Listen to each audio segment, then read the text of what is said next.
Beefers, welcome to Reef Beef. Welcome to Reef Beef with Rich and Ben. That's Ben. Tonight we're going to talk about why you shouldn't release animals from your tanks into the wild. And we're also going to discuss quantifying what your methods or medias are doing and why you shouldn't flip-flop them all around. Yeah, and we're going to talk about a whole lot of other random stuff because it feels like it's just that kind of night. Reef Beef is brought to you this week by SaltwaterAquarium.com, but more on that later. No, how you doing, Rich? I'm doing okay. It's been a little hard recently. My dad's not doing well. I'm sorry to hear that. So we had to push back the recording of this episode. And that will likely be an ongoing problem. His mind is going, and it's getting to the dangerous point. So sometimes I have to deal with that. Well, him and I have that in common. Yeah, well, he's much sharper than you. So yeah. And then what else? It was my birthday. So my birthday was great. So I had a good time. Happy birthday. Thank you very much. I'm 12. You're 12. I'm 12 years old. Times 4. Oh, very close. I think my math is right. I didn't want to use decimals. That would have that's too much on the fly. That's weird. Decimals in years is a weird thing. Yeah. And how are you doing, Ben? I'm doing good. Been working hard. Hardly working. But gas or grass, nobody rides for free. No free rides. Can you believe that was shit people put on their bumpers? Oh I know. My God. Why are we talking about bumper stickers all of a sudden? I don't know. Maybe your mind is going. Oh, my mind is total. I'm so tired today. I'm so tired. It's awesome. I had my second vaccine shot yesterday, so I'm probably wiped out from that. And Congrats. then I was doing some thank you. And I was doing some training on the water today, so I was outside all day. So I'm a little fried. Sweet. Well, I'll carry your water for you. Right on. Hey, you know what? Before we get into the list, into the menu, I'm having some problems with my tanks, with my system. Really? I'm getting RTN that time of year, right? The spring thing. Somebody asked me to, somebody said that we should talk a little bit more about the spring thing. So I had some corals lose their color, brown out. They were green, they went brown. And then I got some that are getting RTN. And at the same time, I've got some that are, growing gangbusters. So it's a weird thing. And this kind of happened 2 years ago too. Part of me feels like maybe I didn't change my carbon blocks and maybe chloramines are getting into my tank. But I have no freaking idea what's going on. So I'm throwing the kitchen sink at it, doing water changes and Metasorb and polyfilter and just changing water and hoping that gets to it, because who knows. Let me ask you a couple of questions, because you hit on a couple of things that, if I may say so, that I'm astute with. You say your carbon blocks on your RO filter? On my DI, I don't do RO. So it's your straight DI? No, it goes 1 micron carbon, chloramine buster, DI. There's no RO. Yeah. Is it because RO is so wasteful and you're in California? My TDS coming out of the tap is about 50. So really? Yeah. So the rejection rate it just makes no sense to waste that much water in California, which is a perpetual drought state.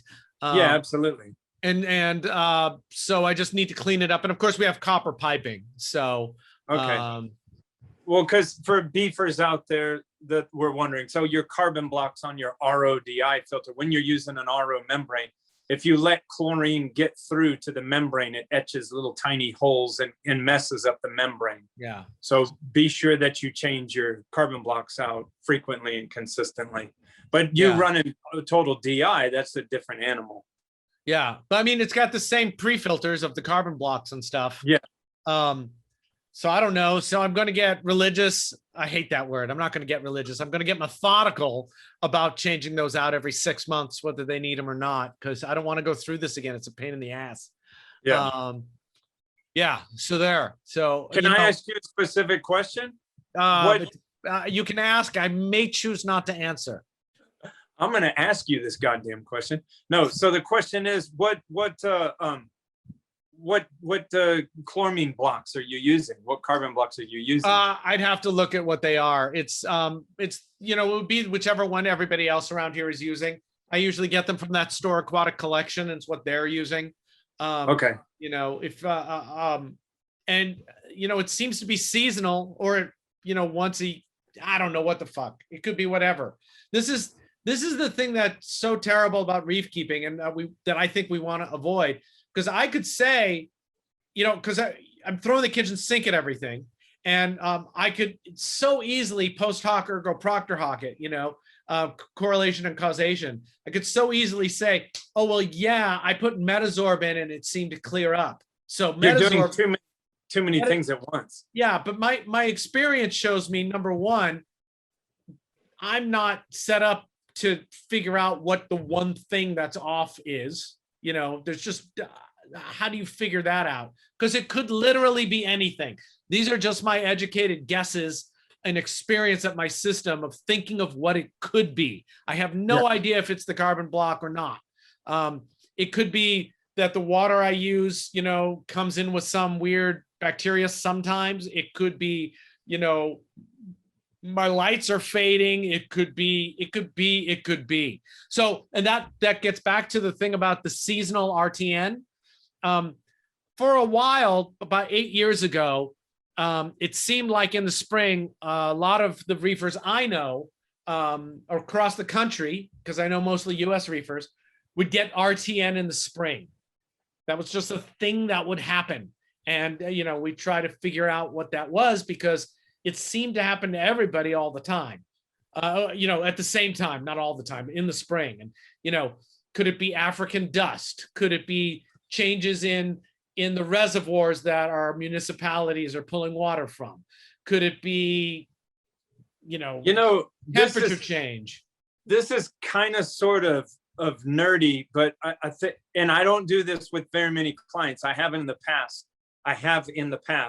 But when sometimes you get a hold of a real heavy duty client that really wants the T's crossed and the I's dotted. I've had a client before, and this was good advice that he gave me, but he wanted me to keep a journal of every freaking thing I did.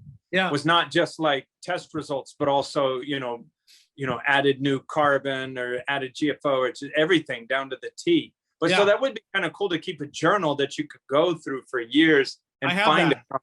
You do? I do. But you know, I get lazy, and those things are kept. But I think what's missing from my journal is observational stuff. That would really probably help me out. But you know, it's my home system, and sometimes other things come up, and it's not my job, and I do my best. And of course, you know, this happened 2 years ago, when I had when I was on top of everything. So it was like, I don't know. So it's, sometimes it's really hard to detect about what's going on. I've got there's a new ICP company through Aquabiomics that I have here that I'm going to send off, see if that shows up in anything. And, you know, I don't know. Who doesn't have an ICP now? My butt does not have an ICP. Does your butt? If you look, mine probably does if you look close enough. Yeah, I'm liking this company because they're in Austria, so it would be on time. Yeah, but they say things that make me feel good about them. You know, some of the stuff that's missing from some of the other ICPs is, you know, how they calibrate and how often they calibrate, and what are their LOD and what are their standards. And they seem to be on top of those things. I don't have to dig for them, and that just makes me feel good about them in general. But again, who knows? I'll let you know more when I get the test results back, and we'll see. Okay. Yeah. So there, that took us off on a weird thing. Oh, and soon I'm redoing. I have to redo a lot of in the system back here in the lab, because one or two of the tanks behind me will soon be under NDA, and I will not be able to show you them or talk about them. Yeah. That's very exciting. That'll be cool. Secret home lab. And that's, ladies and gentlemen and non-binaries and beefers, because we're supposed to call you all beefers. Beefers. That's why it's called the secret home lab. Oh, because there are secrets. Secrets. By the way, lab. I think before we jump into the meat of the show, this is the aperitif. This is the amuse-bouche before we eat, which is not when you have an amuse-bouche. So I'm just being wrong, but that's cool. We've got a bunch of. Why don't you tell them this time about the stuff they can do to support us? Well, we have the membership. We have a Reef Beef membership now. You can get to it, reefbeefpodcast.com/membership. We got four different levels. Beef. I got beef on the brain, Richard. It starts with a B though. It's bronze. Bronze beef. Bronze, silver, gold, and prime beef. They're different membership levels. Prime beef. But prime beef isn't a metal, so it's not a precious metal, but it's a precious beef. It's better than a metal. It is. It's not lost on anyone that our highest membership level is beef based. If Iron Man's suit was a real thing, it would be made of prime beef.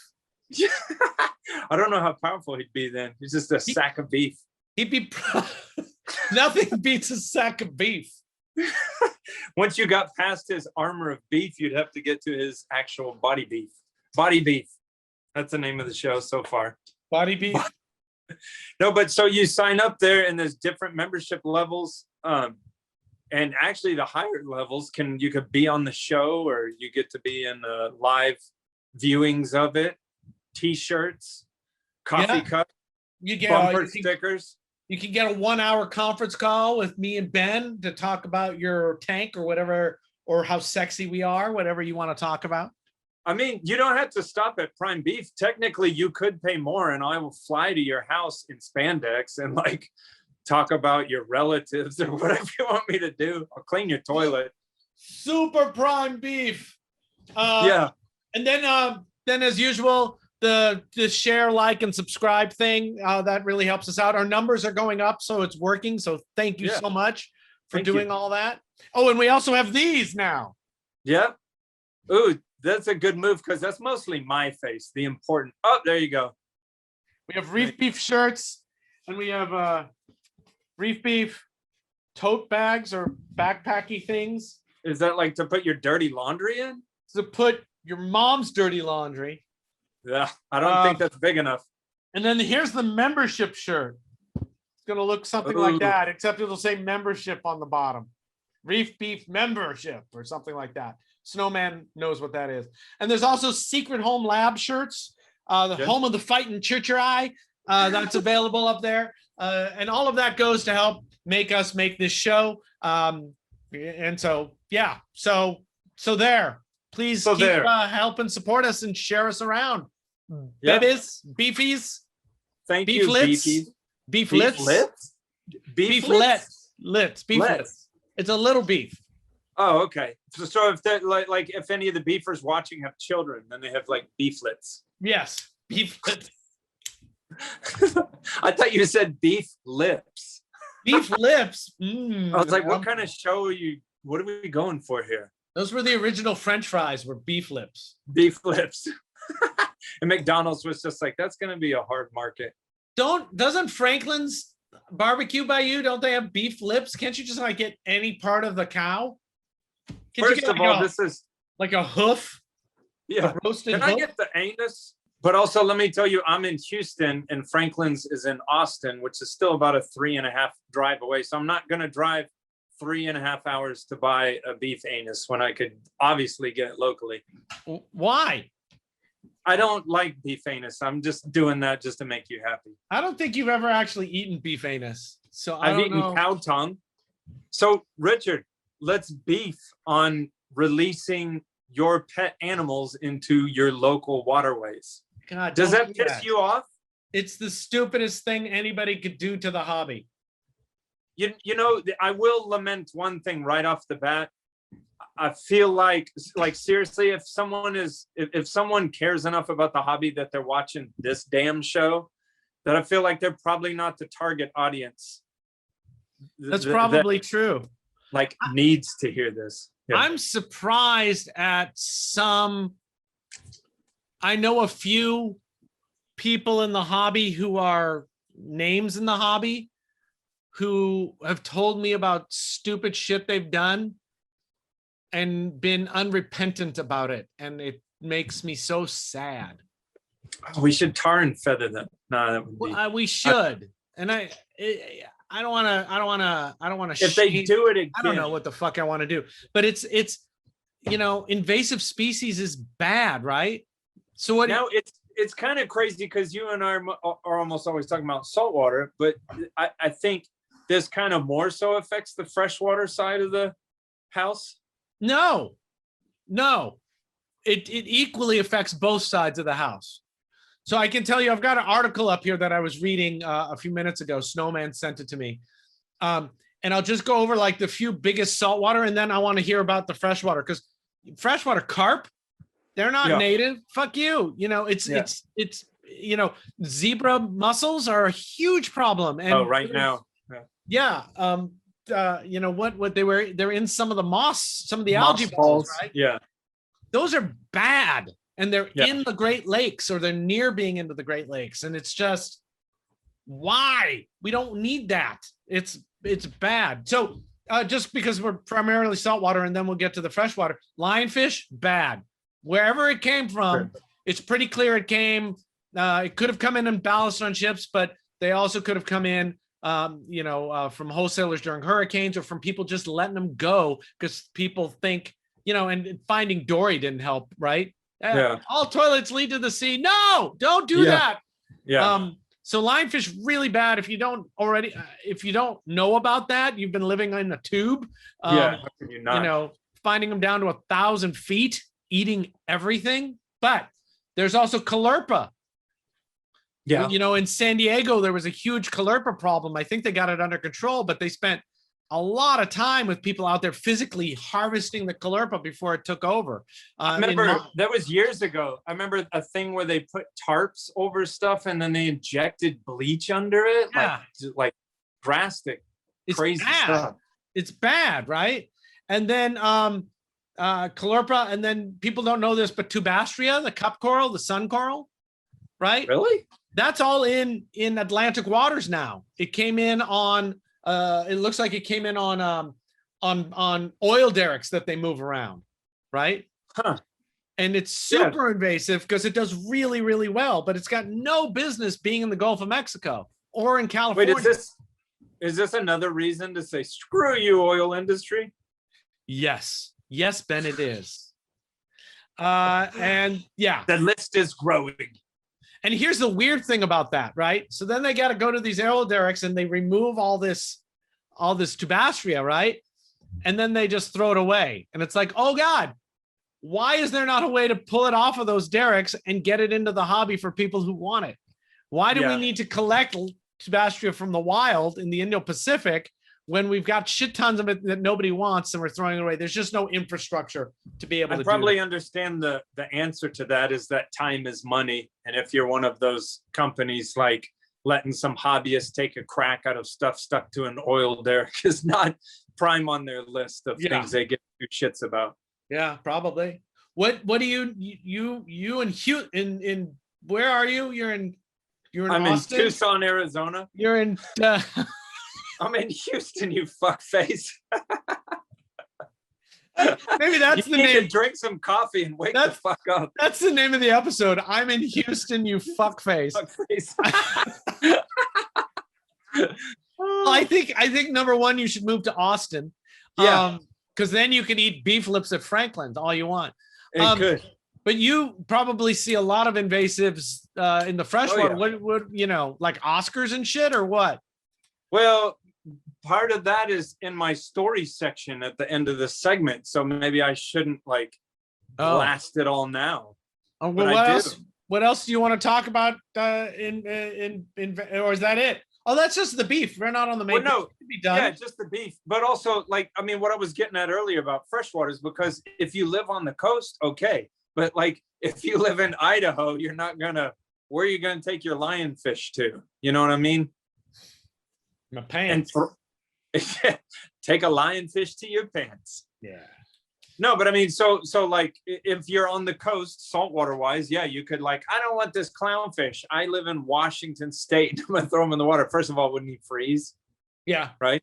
Yeah. But I mean, don't throw freshwater, saltwater. I don't give a shit what it is, dog or cat, parrot, whatever. If it ain't from there, don't let it go. Right. In your area. You're just making it somebody else's problem. And, you know, it sucks, man. Lionfish are like the outside cats of the ocean. What the fuck are you doing? Yeah. Stop it. You don't need a cat outside. Stop it. They kill billions of birds.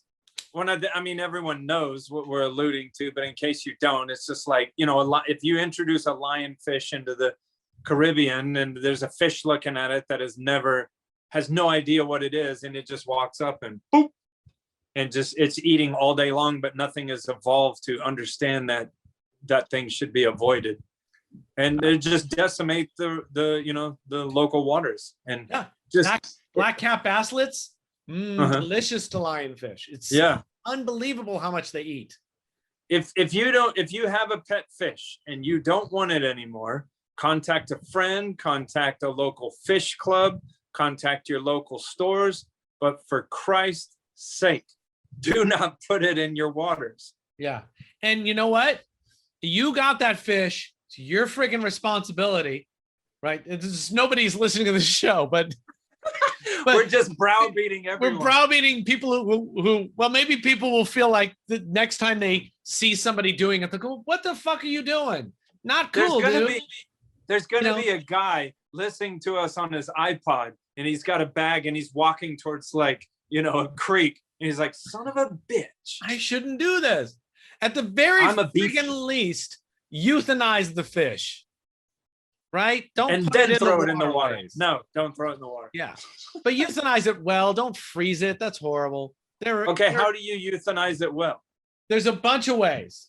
You could do it with MS222 if you wanted to. You can do it with ethanol. Whoa. Speak English, baby. MS222 is a chemical you can put in the water that will kill your fish. Where the hell are people going to get MS222 from? From their vet or from their meth dealer, wherever fine illicit drugs are sold. Hey man, you got there's also, the fish one gets really interesting to me because no one blinks an eye about how food fish just fucking die on the deck of a sport fishing boat over 5 hours. Oh, by the hundreds of thousands of millions. Yeah. But you can also sever their spinal cord is pretty good. You could smash That's the way I've always done it, if we're being honest. Yeah, with a you pocket smash knife. their head in with a hammer. It's quick. It's gross. You think you're Thor or something? My hammer is called Mjolnir. Yeah. By the power of Thor, I call down thunder. And by my hammer, I mean my hammer. Your flesh hammer. Very highbrow choice there. Yeah. So you decided to get it. It's the same with dogs and cats. If you leave your fucking dog at your house when you leave, you're an asshole. It's the same thing with a fish. You're just an asshole. Don't be an asshole. Don't be an asshole. People do that shit all the time. In Texas, for sure. Texas is maggoty with people leaving their dogs. I don't know. Hey, I don't know if that's true. You single out us Texas. Right now there's like 666 people in California like dropping their dog off at the city dump, and it. Yeah. Or kittens in a bag with a brick and throw them in the river. These stories are not true. It sounds like you have some skin in the game on that one. I don't like cats. They make good snake food. I remember hearing those stories and thinking, when I was a kid, and stories like that, and never. It was the same with racism with me though, and with misogyny. I thought it was a joke. I thought, how could anybody do anything like that? Turns out they can. It's just it's It's Well, awful. I grew up in Texas, so I can say that I always felt that those things were weird, but I can't say that I wasn't constantly surrounded by all that and more than you just says. Sorry, Texans, but I'm a fucking Texan too. I can say it. Oh, so because I'm not a Texan, I can't say it? You can't talk shit about Texas. Don't mess with Texas. You think it has to do with littering? What it really means is shut the fuck up. If you're from another state and you're gonna come into my state and say one word, you just don't do it. Don't mess with Texas. Let me test you. The stars at night are big. Shut the fuck up. Oh. See, that's how it works. I guess Pee Wee Herman was wrong. That's not what happened. Yeah, and there is basements. No, there's not basements in Texas. But shit. What was I gonna say? My little train flew right off the tracks. Choo choo. Ah, everyone's dying on Ben's train. My mental train is like a hog and a cattle train. I don't think it's a people train. It's a hog train. That's like from planes, trains, and automobiles. It's a hog and cattle train. When they're asking about a train. That's not two pillows. Yeah, nobody says a people train. Oh, oh, oh, oh, oh, oh. So Richard. Yeah, Ben. SaltwaterAquarium.com. It's a sweet place where you can get all your gear. They have everything. Everything you could possibly need for a successful reef aquarium. And absolutely. Not only do they have it, they've got good deals on it, and they got free shipping for any size order. Doesn't matter what size the order is, it's free. Other places charge you $40 for a smaller order, not saltwateraquarium.com. They also have a frequent buyers program where you get discounts. They have a Facebook group where you can go back and forth with them, finding out information about products. You can pay with Apple Pay, Amazon Pay, Google Pay, PayPal, credit card, PayPal credit, whatever you want. They'll take it. If you want to send, bang drums to pay them, they'll take that too. Clamshells. They also have discounts for healthcare workers, for military, civil servants. Yeah. Anybody. Veterans. They're good to people. If you do good in the world, they want to help you have a good reef tank by giving you a discount. They also have a loyalty program of 5%. You get 5% back being reward points that you can use for your next purchase, which is pretty cool. After a while, if you don't pay attention to it, all of a sudden you go, I just bought a whole bunch of stuff and it didn't cost me anything. So that's pretty fun. Yeah. They also have a lot of articles and other resources and stuff like that on their site for informational purposes only. And like Ben said, if you got questions, you can go to their Facebook group. Links down in the comments, not in the comments, in the description. And Mark Callahan, Mr. SaltwaterAquarium.com, he'll answer your questions. So go check him out, SaltwaterAquarium.com. Oh, oh, oh, oh, oh, oh. So Richard, yeah, let's get to the main course of what we're talking about here. Are you ready for it? I want to eat it. What is it? Tell me. Turn the page. So this was basically, I put a title to this. Yeah, but how do you know? Quantifying media and methods. And so what I'm getting at there, it happens to all of us. It's everyone. It's this all the time. You're running your reef tank and you have these certain methods that you're doing. You're like, damn it, something's not working. So you pull something offline. Let's say you've been running GFO in a reactor and you're like, it's just not working. Whatever, you pull it offline. You're like, damn it, I'm doing, solid carbon dosing. So I'm going to do bio pellets, and you run that. And then a couple months later, you're like, yeah, I think it looks better.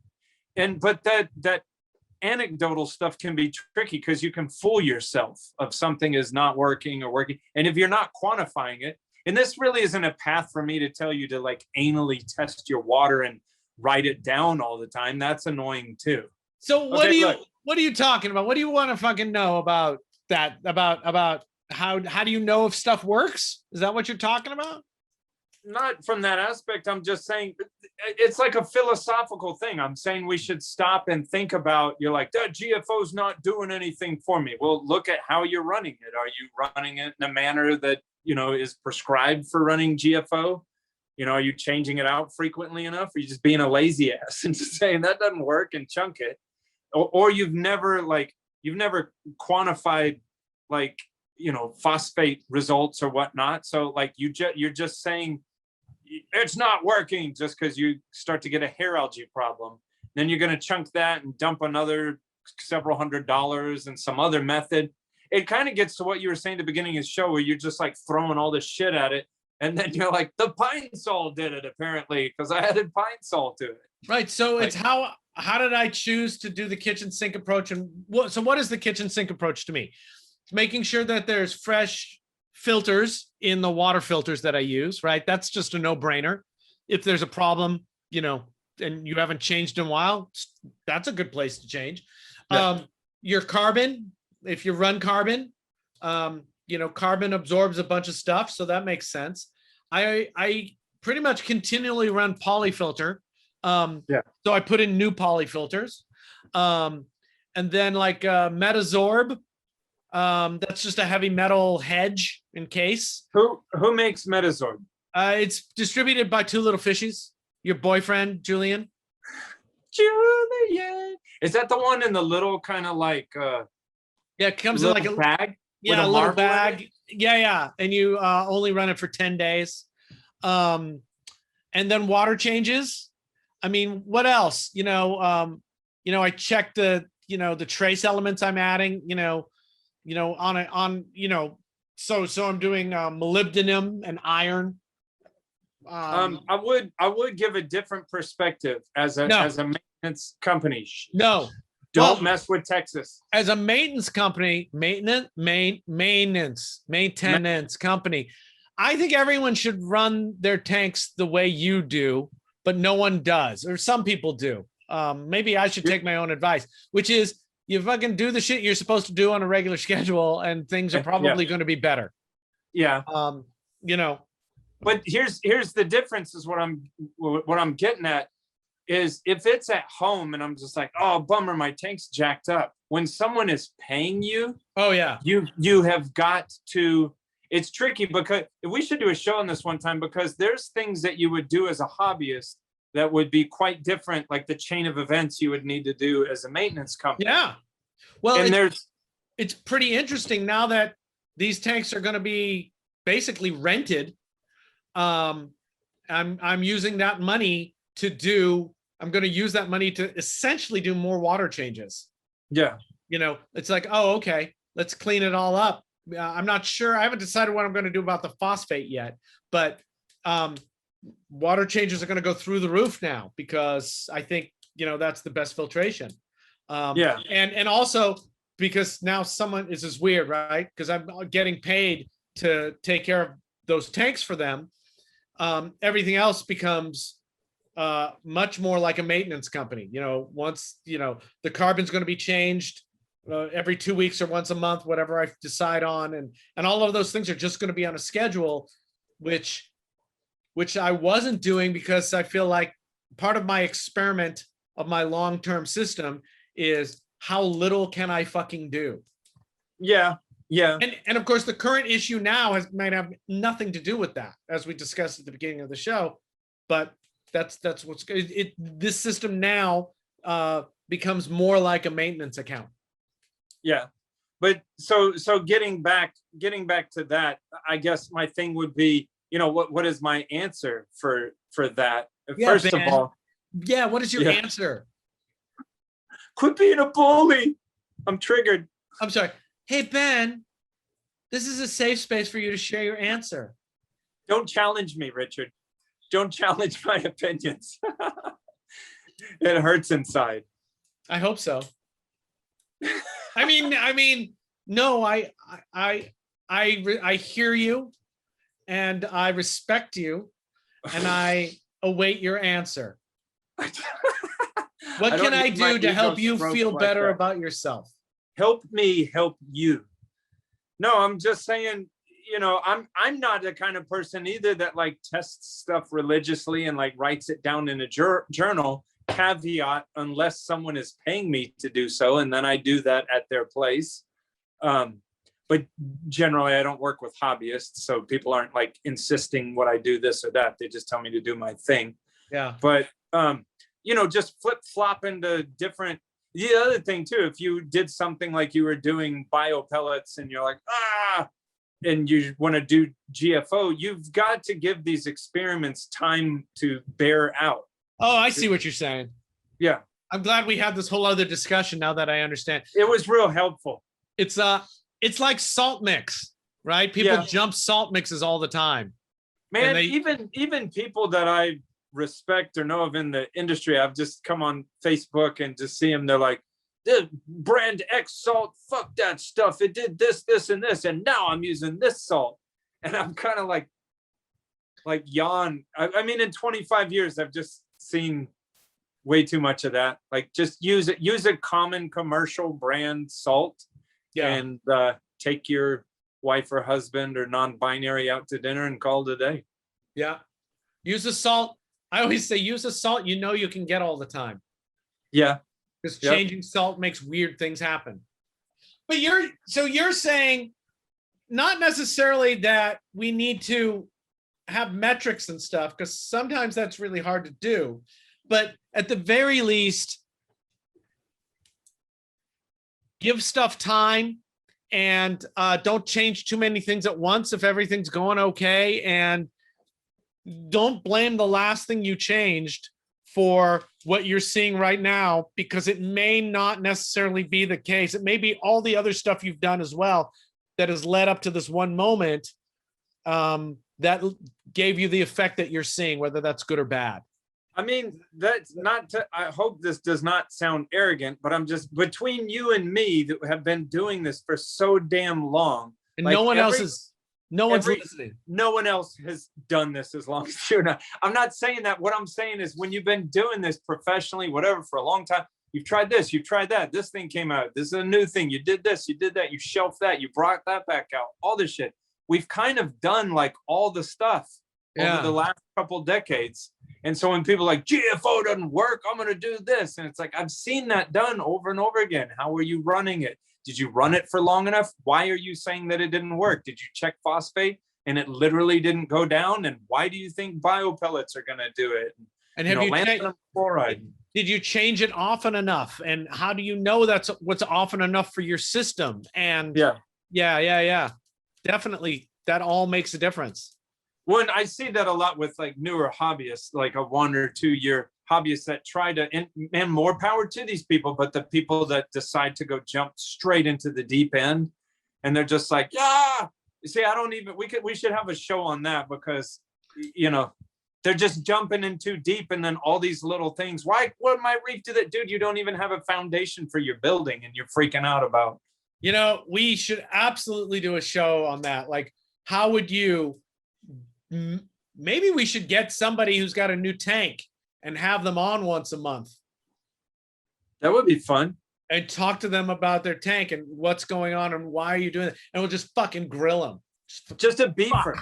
What the fuck is going on? Yeah, while they're talking, like shoot spitballs at them. And yeah. That might be a cool way to do it. I mean, what we should do first is we should talk about what we would do to start somebody off. And then maybe organically someone we like or someone we enjoy talking to. Not that we like, that we enjoy talking to and gives a crap and wants to do it. Maybe we can have like a regular, or maybe, well, let's see what happens. I don't know. How do people know? You tell me. How would people know? Well, I mean, again, like I said, I don't habitually test and write down test results, but if you're gonna decide not to use a certain method, I hope you're quantifying it on some level to decide this doesn't work, and then you tell all your buddies this doesn't work and you've tried something else, because it's like I can almost see a pattern there, and you're going to be running up to different methods and medias saying nothing works until you come full circle again, and then you jump out of the hobby. And it wasn't the medias that didn't work, some of the methodologies, it was probably your impatience that didn't work. That's a great way to say it. I think it's I just want to tag on that quantify it in some way. People go, well, I'm not a scientist. I don't have and no one's asking you to be a scientist. No one's asking you to use lab grade equipment. The hobby stuff is fine as long as you do it regularly and you do it the same way. It will give you some kind of metric to which to refer. And that's all. That's the best we can hope for. Ooh, I have a nasty opinion. Ooh. That should be Miss Jackson. Yeah. Sorry, Miss Jackson. No, so my nasty opinion is that there's and we can make a beef on this on another show, but there's just not too many people in the hobby, but there's a lot of people that get into the hobby that just shouldn't be in the hobby, and they find that out. Yeah. It's totally, I'm thrilled when people go, oh, this is not the hobby for me. Bye, Felicia. Not Felicia McCauley. No, we want Felicia all the time. Who was on episode 11? She should replace both of us and just host this show. Probably. Yeah, we're just blowhards. Yeah. Just blows. Blowhards. Blows.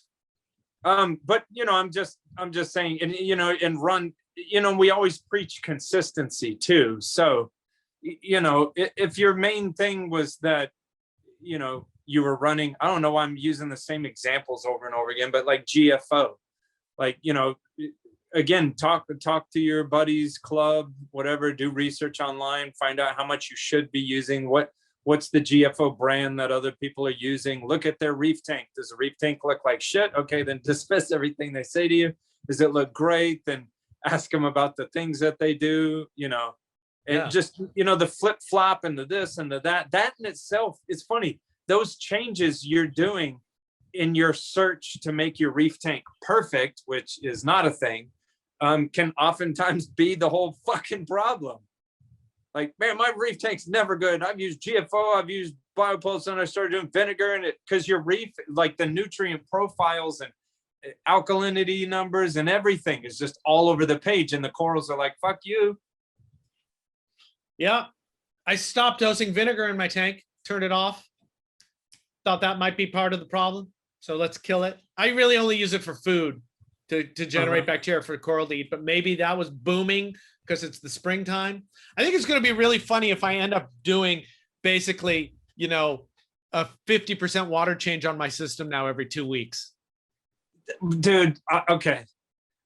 My money is on that you just start doing large water changes and cut out some of your other bullshit, and the reef tanks just sing.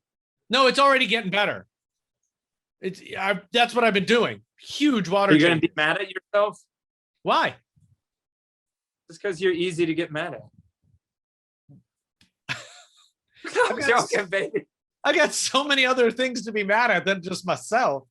It almost looked like you were about to cry, and then I felt bad. Bridget, come back to us. It's a joke. It's just for Hollywood. Yeah. No, I've always said everything we do is really an excuse for water changes, right? Yeah.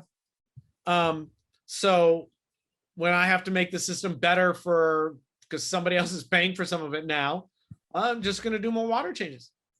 But yeah, I bumped my daily water change. It used to be 6 liters a day. When this started happening, I immediately bumped it up to 20 liters a day. Oh, tell the beefers where you get your water from. Some dude named Bob. Bob is cool. Bob, he shows up. I've got a 500-gallon cistern in the back, and I've got a 240-gallon tank under the house, and Bob rolls up and fills up the 500-gallon thing and goes away. And then I call him the next time I need it. So he may be coming. Bob one time. Bob's great. Bob's like this 65-year-old dude. He's got like this braided white beard, and he rides motocross, fucking jumping bikes and shit. And he's just kind of and awesome. The time that I met him, he told me about how his old truck burst onto fire in the highway, and that was his old new truck. Yeah, it just burned. So yeah, it was probably a Nazi. He's not. No, not Bob is a Nazi. His old truck was a Nazi. I wouldn't call Bob a Nazi. Bob is probably like everything antithetical to Nazism. He's like a Scotsman, except not Yeah. Scottish. Yeah, he rolls. It's great. It's great. It's great. I don't even have to be here now. That's one of the reasons I put the big cistern out back. Oh So yeah. I just I have an envelope full of cash that I put somewhere for him, and he comes up and he just opens it up and puts his candy cane up with his hose and plugs it in and fills it up and goes away. I know what you're thinking, you freaking He sounds perverted like Santa asshole. Claus. His candy cane hose. I know what you're thinking about, you freak. You have a cistern hidden under your house with an envelope of cash, and some old guy with a burning car is putting candy canes in your. Story of my life. Yeah. I think, sir, that you are on acid. I'm trying. He collects that water somewhere on the coast that's clean, and then he filters it a whole lot. And then he supplies the water to a bunch of fish stores around here. It's natural salt water. It's kind of magical sometimes. It seems like it does good. And Should we plug him somehow? Is that yeah, helpful? I think it's Spectra Pure. But you know, you gotta have Not that Spectra Pure. yeah. I'll find the name for sure when he's here, and I'll tell you. You know, he needs to have time to fit you into his rounds, and you need to take 500 gallons of water at a time. He's not coming to give you 100 gallons of water. It's not, you know, it's you go to your fish store to get that kind of water.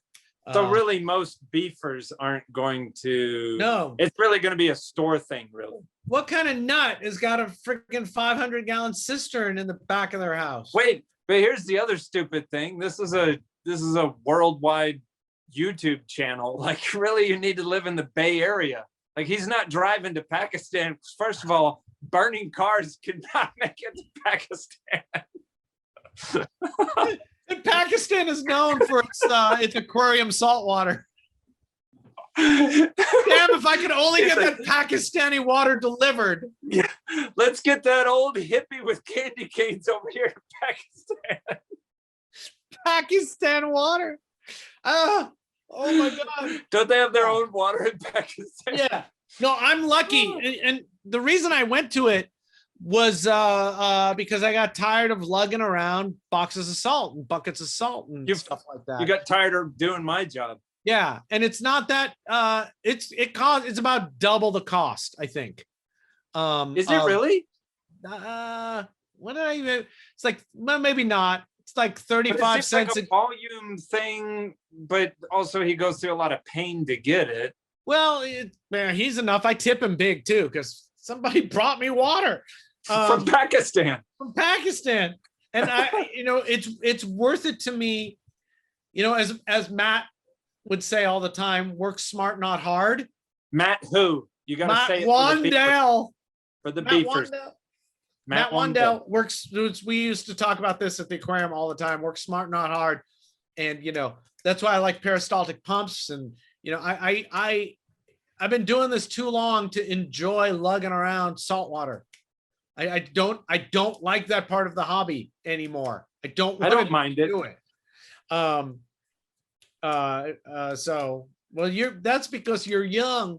You're young and 45. You're young and stupid. I'm young and dumb and full of Pakistani water. Pakistani water. I better get my candy canes out. But I'm lucky. It's worth it to me, and I'm lucky enough to be in an area where I can get it. You know, what am I gonna do when Bob dies? That, you know, that's the name of the show right there.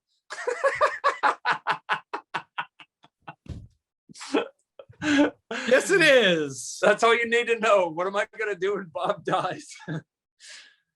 Ask him that next time you put it in in your envelope of cash for him. That's the very last one. He's like, there's an extra $1 in here. It just says, what am I going to do when you die? What am I going to do when Bob dies? I have to make my own water again. I have to hire you to come out here and make me water because you're 45. I'm going to go to Pakistan. I'll get you some of that water and I'll bring it and, you know, I'll put it in there with my candy cane, whatever the hell that is. With your candy cane hose. Yeah. Do I need to explain what a candy cane is? No, I know. It just does everybody else know what that is?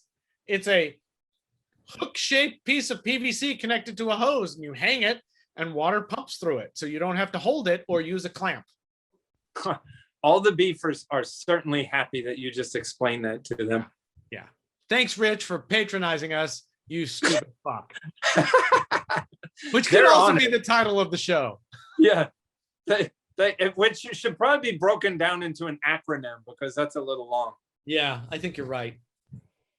Have we exhausted that topic, whatever that topic was? I have no, and I would invite any beefer watching this. What in the hell was that all about the last 30 minutes? You know what are we doing if we're not having fun? Suffering? Crying. Life is pain. Pain is life. I am Thanos. Thanos was right. Beef. Beef. You have a story? What was your story? So it kind of ties back around to the beginning of this. Yeah. Where I was saying don't release your fish in local waterways. So here in Houston, we have these things we call bayous, but they're just giant concrete drainage ditches. And I used to live by one in a van down by the river. No, I used to live near a bayou. And it floods in Houston a lot too. And man, all the time I would see freaking African cichlids and plecostomus. And man, I saw one of the like a 2-foot plecostomus body after a flood where the bayou had lifted it onto the banks and then receded back. And there was just like, I used to jog around there and I think I saw like 6 plecostomus. And you'd go down there and see yellow libetochromis in the channel and everything like that. And it's just that, like I said, that, you know, my thing about not releasing your animals, that's just gonna be, you know, that's not this audience really. And if it is, damn you, dude, don't do it. Yeah, don't do it. Dudettes, everyone, beefers, don't release your animals. Like, great story, Ben. That's all I got. And then Larry Bird was watching you and you said something embarrassing. Who did you say? Larry Bird? I don't know sports people. Larry Bird, you chose an athlete from 30 years ago, 40 years ago. Like I know, oh, LeBron James, is he an athlete? Larry Bird. You're like Jack Johnson, the famous boxer. Jack Dempsey, baby. And Jack Johnson, too. You don't even know what you're talking about, bro. Kobe. Does that mean Kobe crashing a helicopter? Is that a Kobe? He's deceased. Now we've lost. Not nice to talk about dead people. We've lost it. Well, what's he gonna do? You know what? After that, you just said now we're down to 5 beefers. 5 people. We've lost people that love Kobe Bryant. We lost people that don't like the word fuck. We lost people that like cogent shows to watch and know what the fuck. What sport did Kobe play? Badminton. No, that's not true. It's basketball. He obviously didn't play helicopter sports. I don't know what this show's about anymore.